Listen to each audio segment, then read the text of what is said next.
Constat, les faits de violence ont doublé en 10 ans. On en a recensé 2005 en 2016, dont près de la moitié sur des victimes de sexe féminin.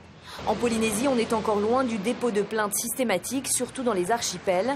Même si 3 femmes sont battues chaque jour, la politique du silence est encore appliquée pour se protéger de la honte. Le Conseil de prévention de la délinquance, auquel a participé l'ex-ministre de la Justice, a décidé que les signalements de violences conjugales seraient désormais directement transmis au procureur. 20 téléphones géolocalisés baptisés grave danger ont aussi été remis aux femmes les plus vulnérables. Car la Polynésie compte 4 fois plus de faits de violence conjugale que l'Hexagone, où on constate 0,5 faits de violence pour 10 000 habitants contre 2,3 sur le territoire. Des individus souvent remis en liberté après un simple rappel à la loi. Dans les cas les plus graves, ils sont placés en garde à vue, puis présentés en comparution immédiate. Mais dans 80% des cas, le conjoint violent était alcoolisé. Une partie d'entre eux est assignée à résidence dans un foyer d'accueil. Les victimes, elles aussi, ont leur foyer qui ne désemplit pas. Celles qui arrivent à fuir arrivent ici avec leurs enfants, seules et sans ressources. Il faut rappeler que le dépôt de plainte et le certificat médical attestant des violences ne sont pas obligatoires pour que la police ou la gendarmerie ouvre une enquête.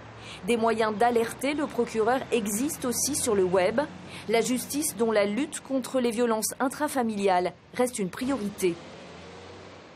Constat, les faits de violence ont doublé en 10 ans. On en a recensé 2005 en 2016, dont près de la moitié sur des victimes de sexe féminin.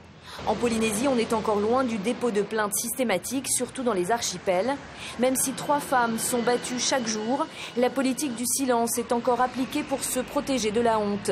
Le Conseil de prévention de la délinquance, auquel a participé l'ex-ministre de la Justice, a décidé que les signalements de violences conjugales seraient désormais directement transmis au procureur. 20 téléphones géolocalisés baptisés grave danger ont aussi été remis aux femmes les plus vulnérables. Car la Polynésie compte 4 fois plus de faits de violence conjugale que l'Hexagone, où on constate 0,5 faits de violence pour 10 000 habitants contre 2,3 sur le territoire. Des individus souvent remis en liberté après un simple rappel à la loi.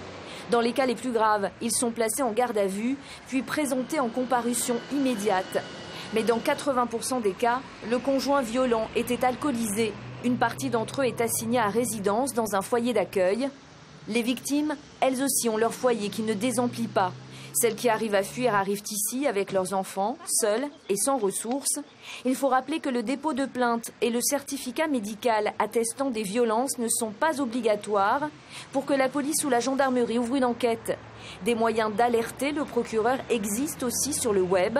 La justice, dont la lutte contre les violences intrafamiliales reste une priorité.